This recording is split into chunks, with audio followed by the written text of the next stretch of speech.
What if I told you there's a place so stunning, so untouched, that it makes the Maldives look like the warm-up act? A place where towering granite cliffs plunge into aquamarine waters, where sea turtles glide beneath your feet as you wade through glass-clear lagoons, and where the sunsets melt into the ocean like watercolor.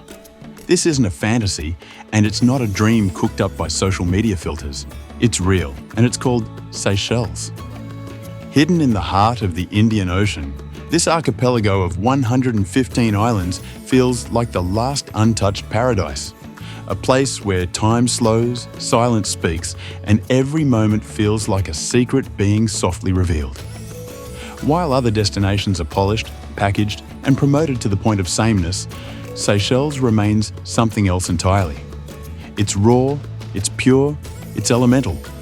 Here, you don't just admire the landscape, you become part of it.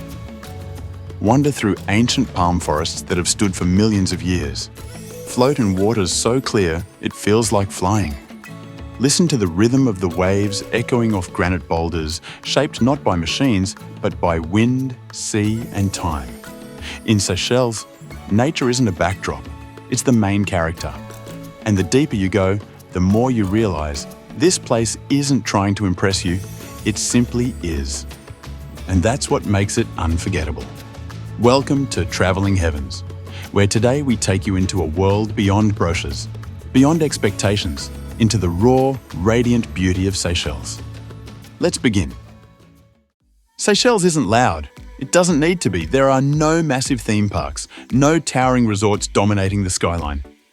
Instead, there are silent coves, rainforest-covered peaks, and waters so clear they look like glass. Made up of 115 islands, scattered like pearls across the Indian Ocean, Seychelles is the kind of place where you forget what day it is and start measuring time by tides, sunsets, and the distant call of tropical birds. Some islands are wild and mountainous, others are tiny sandbanks ringed by coral. All of them feel like secret gifts from nature, wrapped in silence, salt, and light.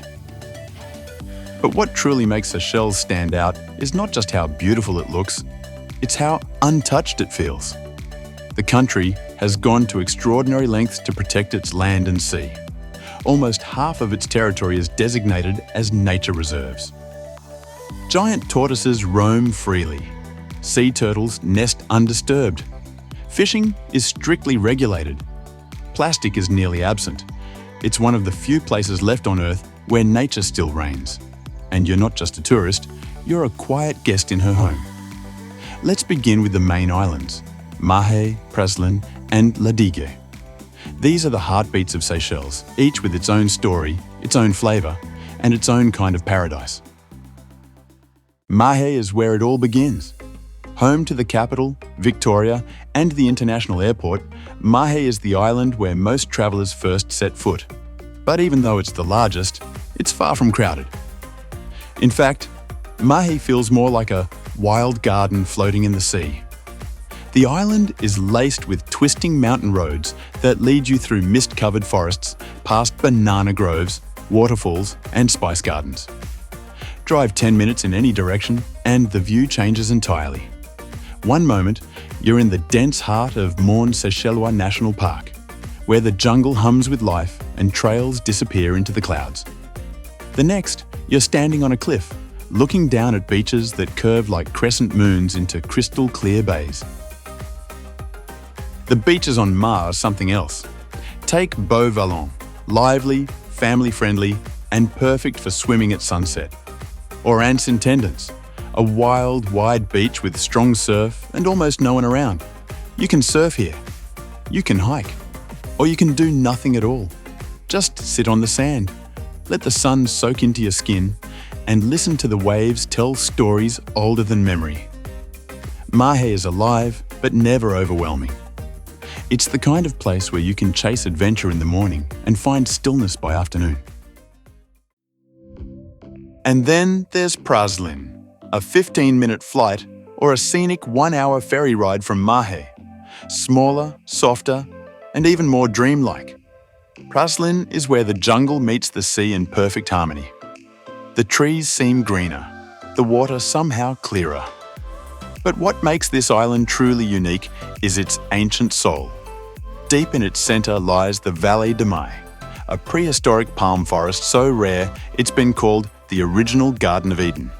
This valley is one of the only places in the world where you can find the coco de mer, a palm that produces the world's largest seed, a bizarre, sensual, double-lobed nut that has fascinated explorers and botanists for centuries. Walking through Vallée de Mahé is like stepping into another era. The air is cooler, shaded by towering palms. The sounds are hushed, and for a while, you forget the modern world even exists. After exploring the forest, head to Anse, arguably the most beautiful beach on Praslin, and perhaps even the world. Imagine a long stretch of golden sand, framed by smooth granite boulders and gently leaning palms. The sea is shallow, warm, and inviting, perfect for snorkeling or just floating under the sun. There are no jet skis, no beach clubs, no noise. Just the sound of water, and the feeling that time itself has slowed down to match your heartbeat. And just when you think it can't get more peaceful, you arrive at Digue. Digue is not just an island, it's a way of life. There are barely any cars here. People get round by bicycle or ox cart. You'll see children playing barefoot in the village streets, fishermen repairing nets in the shade, and women selling fresh coconut juice outside colourful wooden homes. The air here is thick with calm, like the whole island is breathing in and out, slowly, like a meditation. And then there's Anse d'Argent, the most photographed beach in the world, and for good reason. Massive granite boulders rise from the sand like ancient sculptures, shaped by centuries of wind and water. The sea is glass clear, with soft ripples and shallow pools that stretch far out into the reef.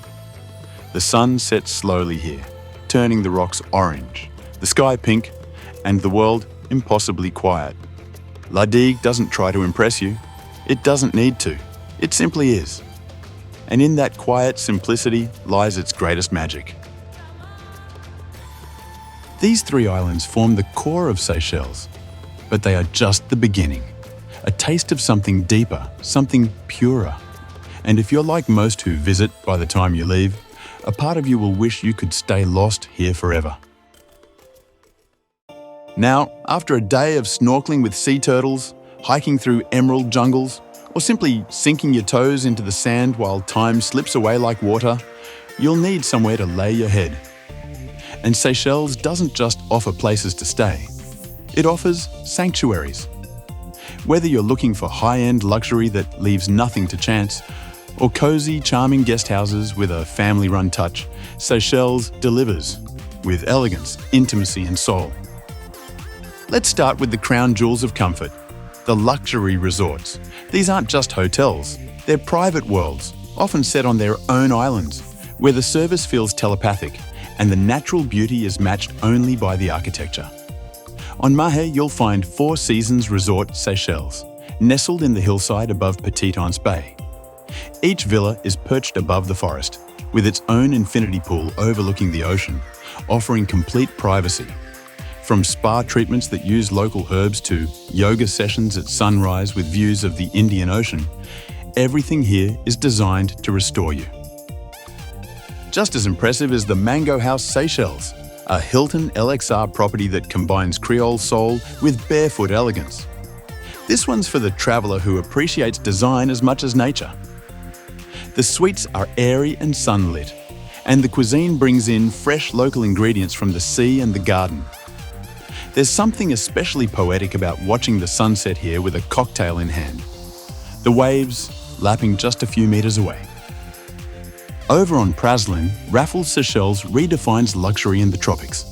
The villas are vast and sleek, with plunge pools that overlook the endless sea. The resort lies just minutes away from Anse, one of the most beautiful beaches in the world, and offers experiences like in-villa barbecues, personalized snorkeling tours, and sunset cruises. This is the kind of place where luxury doesn't scream, it whispers. If you're drawn to Digue, you won't find the same level of ultra-luxury. And that's exactly the point. Here, charm takes the lead. Le Domaine de l'Orangerie is the island's most exclusive offering, and it blends beautifully into its lush surroundings. Think open-air bathrooms, garden pathways scented with frangipani, and quiet evenings under the stars. For many travellers, this is the highlight, a kind of understated paradise that feels truly authentic. But you don't need to spend thousands to feel at home in Seychelles. The islands are also dotted with family-run guesthouses that bring something just as valuable as luxury: warmth. On Mahé and Praslin in particular, you'll find dozens of small boutique stays where the hosts know your name, cook you Creole meals from scratch, and treat you like you're part of the family. These places often sit just a few steps from the beach, surrounded by fruit trees and birdsong. And staying there gives you a deeper sense of place, a chance to truly connect with Seychellois culture. Now let's talk logistics. Getting to Seychelles is easier than you might think, but it does require a little planning. The main international gateway is Seychelles International Airport on Mahé. Direct flights arrive from key hubs like Dubai, Doha, Istanbul, Nairobi, Johannesburg, and occasionally Frankfurt or Paris. Travellers from Europe, Asia, and Africa will find multiple options with just one connection. Once you land, the real magic begins. To explore the other islands, you can take short domestic flights, like from Mahé to Praslin, or hop on high-speed ferries that run daily between the main islands. The ferry from Mahé to Praslin takes about an hour, and from Praslin to Digue, it's just 15 minutes. These boat rides are a joy in themselves. As you glide over turquoise water with the wind in your face, you begin to understand what island life really means. And perhaps that's the most powerful part of Seychelles. It's not just a destination, it's a state of mind. It's a reminder that there are still places in this world untouched by stress, by hurry, by noise. Places where nature still leads, where the sea still sings, and where silence is not empty, but full of meaning. In a world where we're constantly connected, always scrolling, endlessly rushing, Seychelles invites you to slow down, to breathe, to feel. So, is it better than the Maldives? That depends on what you're looking for. If you're chasing beauty, both are among the world's finest. But if you're chasing something a little deeper, something quieter, wilder, more soulful, then Seychelles might just be the paradise you've been dreaming of all along.